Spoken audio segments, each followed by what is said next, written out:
3 જિલ્લામાં દબાણકર્તાઓ પર તવાઈ ચાલ્યું દાદાનું બુલડોઝર। સાવરકુંડલા શહેરમાં પાલિકા અને વહીવટીતંત્ર દ્વારા ડિમોલિશન હાથ ધરવામાં આવ્યું હતું। આ ઝુંબેશમાં દુકાનો, કેબિનોમાં આગળ ઓટલા, છાપરાઓના દબાણો વહીવટીતંત્ર દ્વારા દૂર કરવામાં આવ્યા હતા। મહુવા અમરેલી રોડ, રિદ્ધિ સિદ્ધિ ચોકથી હાથસણી રોડ, જૂના બસ સ્ટેન્ડથી જેસર રોડના મુખ્ય માર્ગો પર દબાણો દૂર કરવાની કાર્યવાહી કરવામાં આવી। ટ્રાફિકને નડતરરૂપ ગેરકાયદેસર ઓટલા, છાપરા, કેબિનો, ગાયમી રેકડીઓનું દબાણ દૂર કરવાની કામગીરી હાથ ધરવામાં આવી। મોટાભાગના લોકોએ સ્વેચ્છાએ જ કરેલા દબાણ દૂર કર્યા હતા। જે લોકોએ આવા દબાણો દૂર કર્યા નહોતા તેમના દબાણ તંત્ર દ્વારા બુલડોઝરથી દૂર કરવામાં આવ્યા હતા। તો ભાવનગરમાં પણ મનપા ફરી વખત એક્શનમાં આવ્યું છે। મહાનગરપાલિકાના એસ્ટેટ વિભાગ દ્વારા સુભાષનગર વિસ્તારમાં કંસારા કાંઠે આવેલા ગેરકાયદેસર બાંધકામ હટાવવામાં આવ્યા। કંસારા કાંઠે આવેલ અનેક ગેરકાયદેસર નાના મોટા મકાનો પર બુલડોઝર ફરી વળ્યું। તો જામનગરમાં પણ ચાલ્યું દાદાનું બુલડોઝર। જર્જરિત 1404 આવાસનું ડિમોલિશન શરૂ કરાયું। 2000માં બનેલા અંધશ્રમ અટક પાસે લોકર નંબર 71 અને 72ના 24 મકાન તોડી પડાયા। ડિમોલિશન પહેલા આવાસના રહેવાસીઓએ હોબાળો મચાવ્યો, જો કે મહાનગરપાલિકાની એસ્ટેટ શાખા દ્વારા કામગીરી રોકી ન હતી। પાટડીની કેનાલમાં ગાબડું પડતા ખેતરો ખેદાન મેદાન। ખેતરો પાણીથી લથબથ, પાકની પાણીમાં સમાધિ, ખેદાન મેદાન ખેતરો અને કેનાલમાં ભ્રષ્ટાચારનું ગાબડું। બરબાદીના આ દ્રશ્યો છે સુરેન્દ્રનગરના પાટડી તાલુકાના માલવણથી પીપળી ગામ તરફ જતી માઇનોર કેનાલમાં ભ્રષ્ટાચારનું ગાબડું પડ્યું હતું। મોરબી અને માળિયા બ્રાન્ચ કેનાલમાં પાણી છોડવામાં આવતા પીપળી તરફની માઇનોર કેનાલમાં ગાબડું પડ્યું છે।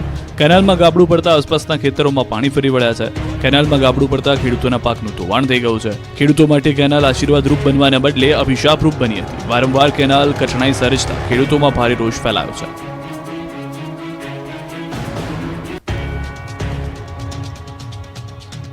દાહોદમાં નકલી કચેરી બાદ હવે નકલી સરકારી નટવરલાલ પકડાયો છે। દાહોદમાં નકલી કચેરી પકડાયા બાદ હવે નકલી સરકારી કર્મચારી પકડાયો છે। દાહોદના લીમખેડા તાલુકા પંચાયતમાં નકલી નટવરલાલ પકડાયો છે। અગાઉ દાહોદમાં નકલી કચેરી અને નકલી એને હુકમનું પ્રકરણ બહાર આવી ચૂક્યું છે અને હવે નકલી કર્મચારીઓ સામે આવ્યા। લીમખેડા તાલુકા પંચાયત કચેરીની બાંધકામ શાખામાં સરકારી કર્મચારીઓની જગ્યાએ બિન અધિકૃત વ્યક્તિઓ બેઠા હોય તેવો વિડીયો વાયરલ થયો છે। તાલુકા પંચાયતની બાંધકામ શાખામાંથી થાય છે કરોડો રૂપિયાના વિકાસના કામો। બાંધકામ શાખામાં કેટલા સમયથી આવા બિન અધિકૃત વ્યક્તિઓ ફરે છે અને કામગીરી કરે છે એ તપાસનો વિષય છે। આ તરફ વાયરલ વિડીયો અંગે લીમખેડા ટીડીઓએ કહ્યું કે વિડીયોમાં દેખાનારા લોકો અમારા નથી, કોણ વ્યક્તિઓ છે તેની પણ અમને જાણ નથી। વિશ્વ બન્યું યોગમય। પીએમ મોદીએ જમ્મુ કાશ્મીરમાં દાલ સરોવરના કિનારે યોગ કર્યા તો શાહ અને સીએમએ ગુજરાતમાં કર્યા યોગ। 10મા આંતરરાષ્ટ્રીય યોગ દિવસની ઉજવણી થઈ ત્યારે પ્રધાનમંત્રી નરેન્દ્ર મોદીએ શ્રીનગરમાં યોગ કર્યા। આ કાર્યક્રમ દાલ લેકના કિનારે યોજાવાનો હતો, પરંતુ વરસાદના કારણે કાર્યક્રમને હોલમાં ખસેડવામાં આવ્યો હતો। લોકો સાથે પીએમ મોદીએ યોગ કર્યા। યોગ અભ્યાસ બાદ પીએમ મોદીએ દાલ સરોવર પાસે સ્થાનિકો સાથે સેલ્ફી પણ લીધી હતી। તો કેન્દ્રીય ગૃહમંત્રી અમિત શાહ અમદાવાદના સિંધુ ભવન રોડ પરના ગોટીલા ગાર્ડનમાં યોગ અભ્યાસ કર્યો। આંતરરાષ્ટ્રીય યોગ દિવસ નિમિત્તે હર્ષ સંઘવી પણ જોડાયા હતા। તો મુખ્યમંત્રી ભૂપેન્દ્ર પટેલે બનાસકાંઠાના સરહદીય વિસ્તાર અને ભારત પાકિસ્તાન સરહદને અડીને આવેલા નડાબેટમાં યોગ અભ્યાસ કર્યો। રાજ્યકક્ષાના યોગ દિવસની ઉજવણીમાં વિધાનસભા અધ્યક્ષ શંકર ચૌધરી પણ હાજર રહ્યા। ગુજરાત રાજ્ય યોગ બોર્ડ અને બીએસએફનું આ સહ આયોજન હતું। ઉજવણીને 1.25 કરોડ લોકોની સહભાગીતાથી ભવ્ય બનાવવાનો નિર્ધાર કરવામાં આવ્યો।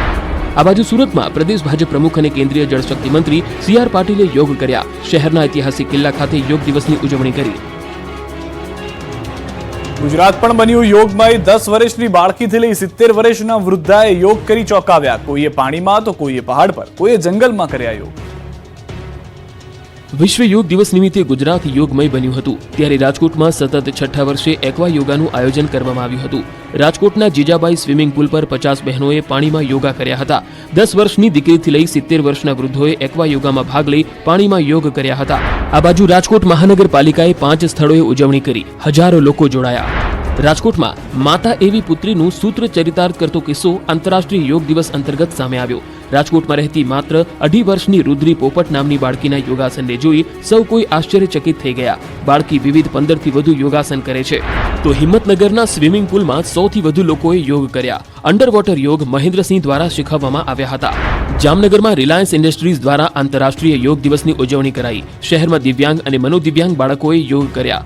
આંતરરાષ્ટ્રીય યોગ દિવસ નિમિત્તે 150 કરતા વધુ બાળકો અને વાલીઓએ ઉપયોગી આસનો અને યોગ અભ્યાસ કર્યો હતો. આ બાજુ પોરબંદરની ચોપાટી ખાતે જિલ્લા કક્ષાના 10મા આંતરરાષ્ટ્રીય યોગ દિવસની ઉજવણી કરવામાં આવી હતી. પોરબંદરના પૂર્વ ધારાસભ્ય બાબુ બોખીરિયા, જિલ્લા કલેક્ટર કેડી લાખાણી સહિતના અધિકારીઓ તેમજ મોટી સંખ્યામાં યોગ પ્રેમીઓ ઉપસ્થિત રહ્યા. સ્કૂલ કોલેજના વિદ્યાર્થીઓ, મહાનુભાવો, અધિકારીઓ અને કર્મચારીઓએ યોગ કર્યા. આંતરરાષ્ટ્રીય યોગ દિવસ નિમિત્તે કચ્છના રોગાન કારીગરે 400 વર્ષ જૂની કળાથી બનાવ્યો યોગ દિવસનો લોગો.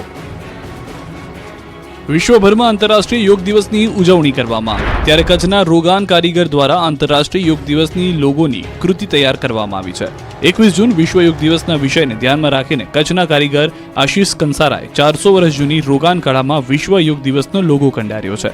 20 થી 25 દિવસમાં આ કલાકૃતિ તૈયાર કરી છે અને તેની સાઇઝ 15x18 છે. આ કલાકૃતિની વિશેષતા એ છે કે આ રોગાન કળા મારફતે કરવામાં આવતી હોવાથી 200 વર્ષ સુધી ટકી રહે છે. આ કલાકૃતિમાં કપડું છે તે ફાટી શકે છે, પરંતુ તેના પર કરવામાં આવેલ રોગાન આર્ટ છે તે ક્યારેય બગડતો નથી.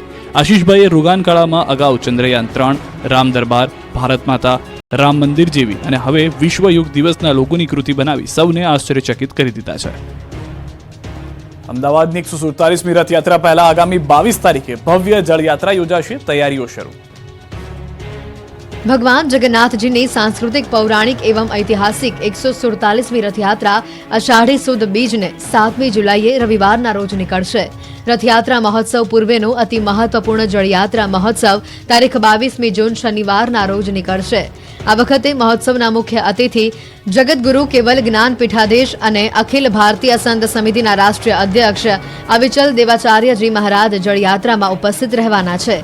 જગન્નાથજી મંદિરેથી શોભાયાત્રા સાબરમતી નદીના સોમનાથ ભૂદરના આરે ગંગા પૂજન કરવા નીકળશે. પૂજન બાદ નદીએથી 108 કળશમાં જળ ભરી મંદિરમાં લાવી ભગવાન જગન્નાથજીની ષોડશોપચાર પૂજન વિધિ કરી મહાજળાભિષેક કરવામાં આવશે. તે પછી શ્રી ગણેશજીના સ્વરૂપમાં ભગવાન શ્રી જગન્નાથજીના અતિ વિશિષ્ટ ગજવેશ શણગારના દર્શન થશે. આ જળયાત્રાને લઈને તમામ તૈયારીઓ પૂર્ણ કરી લેવામાં આવી છે. જગન્નાથ મંદિરમાં ચેકિંગ અને સફાઈ શરૂ કરાઈ છે. બોમ્બ અને ડોગ સ્ક્વોડ દ્વારા ચેકિંગ કરવામાં આવી રહ્યું છે. મંદિર પરિસરમાં સફાઈ કરી 108 કળશ રાખવામાં આવશે. દ્વારકાધીશ જગત મંદિરમાં જ્યેષ્ઠાભિષેક ઉમટી પડ્યા ભક્તો. દ્વારકાધીશ જગત મંદિરમાં ભગવાન દ્વારકાધીશને જ્યેષ્ઠાભિષેક કરવામાં આવ્યો. જગત મંદિરમાં દર વર્ષે જેઠ માસમાં જ્યેષ્ઠા નક્ષત્રમાં શ્રીજીની મંગળા આરતી બાદ જ્યેષ્ઠાભિષેક કરાય છે. શ્રીજીનું ઋતુ અનુસાર અમૃત આંબા તેમજ દ્વારકાના અઘોર કુંડના પવિત્ર જળથી જળાભિષેક કરાયો. ત્યારે મોટી સંખ્યામાં શ્રદ્ધાળુઓએ જ્યેષ્ઠાભિષેક તેમજ ત્યારબાદ બાલ સ્વરૂપના નૌકા વિહાર દર્શનનો લાભ લઈ ધન્યતા અનુભવી હતી. શ્રીજીના જ્યેષ્ઠાભિષેક ઉત્સવ નિમિત્તે જળયાત્રા ઉત્સવની પૂર્વ તૈયારી રૂપે જગત મંદિરના પૂજારી પરિવારના પુરુષો તથા મહિલાઓ સજ્જ થઈ ચાંદીના બેડા, ચાંદીની તાંબડી તેમજ વિવિધ ચાંદીના વાસણોમાં ભદ્રકાળી માતાજીના મંદિર પાસેના અઘોર કુંડમાંથી પૂજા કરી કુંડના પવિત્ર જળની શાસ્ત્રોક્ત વિધિથી બેન્ડ બાજા સાથે વાજતે ગાજતે દ્વારકા શહેરના રાજમાર્ગો પર થઈ જગત મંદિર ખાતે લઈ જવામાં આવ્યા. બાલ સ્વરૂપ ગોપાલજીને નાવમાં બિરાજમાન કરી નૌકા ઉત્સવ એટલે કે જળયાત્રા ઉત્સવ મનોરથથી ઉજવણી કરાય. શ્રીજીને વર્ષમાં માત્ર 2 વખત ખુલ્લા પડદે સ્નાન કરાય છે, જેનું વિશેષ મહત્વ રહેલું છે. વર્ષમાં જન્માષ્ટમી અને જ્યેષ્ઠ પૂર્ણિમા એમ માત્ર 2 વખત જ ઠાકોરજીને ખુલ્લા પડદે અભિષેક સ્નાન કરાવવામાં આવે છે, જેમાંનો એક જ્યેષ્ઠાભિષેક ઉત્સવ છે. દ્વારકામાં ઉમટ્યું ભક્તોનું ઘોડાપુર. વેકેશન દરમિયાન 13 લાખથી વધુ શ્રદ્ધાળુઓએ કર્યા દર્શન. વેકેશન દરમિયાન દ્વારકા ભક્તોથી ધમધમતું રહ્યું. સમગ્ર ઉનાળુ વેકેશનમાં યાત્રાધામોમાં યાત્રાળુઓની ભીડ જોવા મળી. વિશ્વ પ્રસિદ્ધ યાત્રાધામ દ્વારકામાં ઉનાળુ વેકેશન દરમિયાન 13.55 લાખ લોકોએ ભગવાન દ્વારકાધીશના દર્શન કર્યા. દેશના અનેક રાજ્યોમાંથી મોટી સંખ્યામાં યાત્રિકો દ્વારકા પધાર્યા અને કાળિયા ઠાકરના દર્શન કરીને ધન્યતા અનુભવી. ઉલ્લેખનીય છે કે યાત્રાળુઓ સરળતાથી ભગવાન દ્વારકાધીશના દર્શન કરી શકે તે માટે તંત્રએ પણ યોગ્ય વ્યવસ્થા કરી હતી. વૃદ્ધો અને દિવ્યાંગ લોકો માટે સ્થાનિક વહીવટી તંત્ર દ્વારા વિશેષ વ્યવસ્થા કરવામાં આવી. આ દરમિયાન યાત્રાળુઓનો કોઈ તકલીફનો ભોગ ન બનવું પડે તે માટે દ્વારકા જિલ્લા પોલીસ વિભાગે ખાસ વ્યવસ્થા ગોઠવી. કળિયુગમાં પણ જેનો અપરંપાર મહિમા છે તેવા દ્વારકાધીશના દરબારમાં શીશ નમાવવા માટે દર વર્ષે લાખો ભક્તો જતા હોય છે. તેમાં પણ વેકેશનના માહોલમાં મોટી સંખ્યામાં દર્શનાર્થીઓ દ્વારકા પહોંચ્યા હતા. પાવાગઢમાં રહેતા પરિવારો પાણીની સમસ્યાથી ત્રસ્ત. વેચાતું પાણી લેવા મજબૂર. યાત્રાધામ પાવાગઢ ખાતે વસવાટ કરી શ્રીફળ પ્રસાદ ચુંદડી સહિતનો વ્યવસાય કરી રોજગારી મેળવતા પરિવારો પરેશાન છે. છેલ્લા 1 માસથી પીવા અને ઘર વપરાશના પાણી માટે ભારે હાલાકીનો સામનો કરવો પડી રહ્યો છે. પાણી પુરવઠા વિભાગ અને ગ્રામ પંચાયત દ્વારા ડુંગર ઉપર આપવામાં આવતા પાણીની પાઇપલાઇન ફાટી ગઈ છે. એક તરફ કાળઝાળ ગરમી અને ચોમાસું ખેંચાતા હાલ ડુંગર પર આવેલા બંને તળાવ સૂકાપટ થયા છે. સાથે જ કૂવામાં પાણી દૂષિત થયા છે. તેમ છતાં અહીંના રહીશો દૂષિત પાણી ઉપયોગમાં લેવા મજબૂર બન્યા છે. દૂષિત પાણીના કારણે પરિવારજનોને ચર્મરોગ થવાની સંભાવનાઓ પણ સ્થાનિકો વ્યક્ત કરી રહ્યા છે. સ્થિતિ એટલી ખરાબ છે કે આ લોકો હાલ જમવા માટે થાળીનો ઉપયોગ ટાળી યુઝ એન્ડ થ્રો પડિયા પતરાળાનો ઉપયોગ કરી રહ્યા છે. અહીં હાલ પાણી વેચાતું લાવવું માંડ રોજગારી મેળવી રહેલા પરિવારોને પોસાઈ શકે એમ નથી.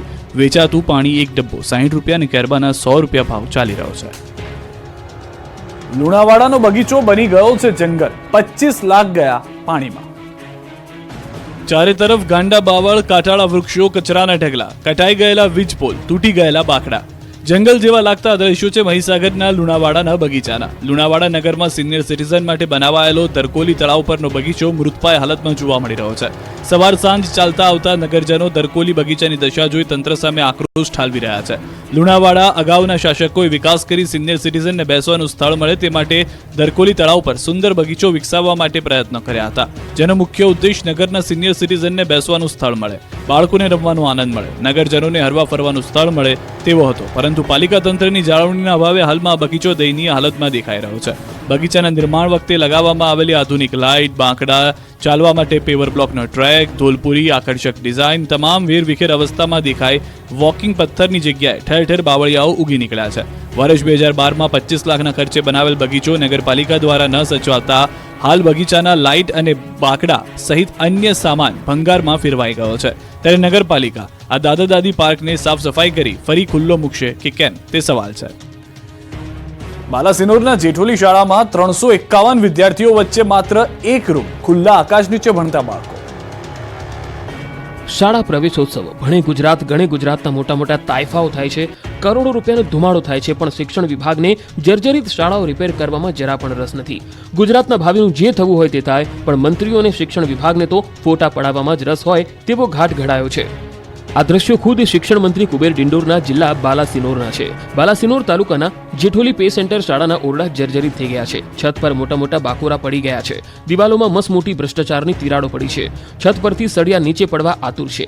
એક જ વરસાદમાં શાળા ગમે ત્યારે નીચે કકડભૂસ થઈ જશે. વિદ્યાર્થીઓના માથે મોત ભમી રહ્યું છે. હાલ શાળામાં ધોરણ 1 થી 8ના 351 જેટલા બાળકો માટે માત્ર ખાવા પીવા એક જ ક્લાસરૂમ છે. એટલે બાકીના વિદ્યાર્થીઓને નીચે ધરતી ઉપર ખુલ્લા આબ નીચે ભણવાનો વારો આવ્યો છે. 1-2 વર્ષથી નહીં પરંતુ છેલ્લા 4 વર્ષથી આ જ રીતે ભૂલકાઓ ભણે છે. કડકડતી ઠંડી હોય કે કાળઝાળ ગરમી કે પછી કડાકા ભડાકા સાથે વરસાદ, બાળકો આ જ રીતે ખુલ્લામાં ભણે છે, જેથી વાલીઓને પણ ચિંતા સતાવી રહી છે. પોતાના બાળકોને ખાનગી સ્કૂલમાં બેસાડવા માટે મજબૂર બન્યા છે. આ અંગે અનેકવાર રજૂઆત થાય છે, પરંતુ આ શાળાની ફરિયાદને ટલ્લે ચડાવી દેવામાં આવે છે. ત્યારે હવે તંત્રના બહેરા કાને આ ગામના ભૂલકાઓની સમસ્યા અથડાય તે જરૂરી છે. આણંદના બાકરોલની શાળામાં ઝળુમતું જોખમ, બાળકો ખુલ્લામાં ભણવા મજબૂર. ખુલ્લા આકાશ નીચે ભણતું ગુજરાતનું ભાવિ, કોઈ મંદિરમાં તો કોઈ મેદાનમાં કરે છે અભ્યાસ. ભણે ગુજરાત ગણે ગુજરાત અભિયાનના આ લીરે લીરા ઉડતા દ્રશ્યો છે આણંદના બાકરોલના દ્રશ્યો. આણંદના બાકરોલના પરા વિસ્તારમાં આવેલા રામપુરામાં બાળકો ભર ગરમીમાં ખુલ્લામાં ભણવા મજબૂર થયા છે. રામપુરા પ્રાથમિક શાળામાં સીમા વિસ્તારમાં ખેત મજૂરી કરતા મજૂરોના બાળકો અભ્યાસ કરે છે.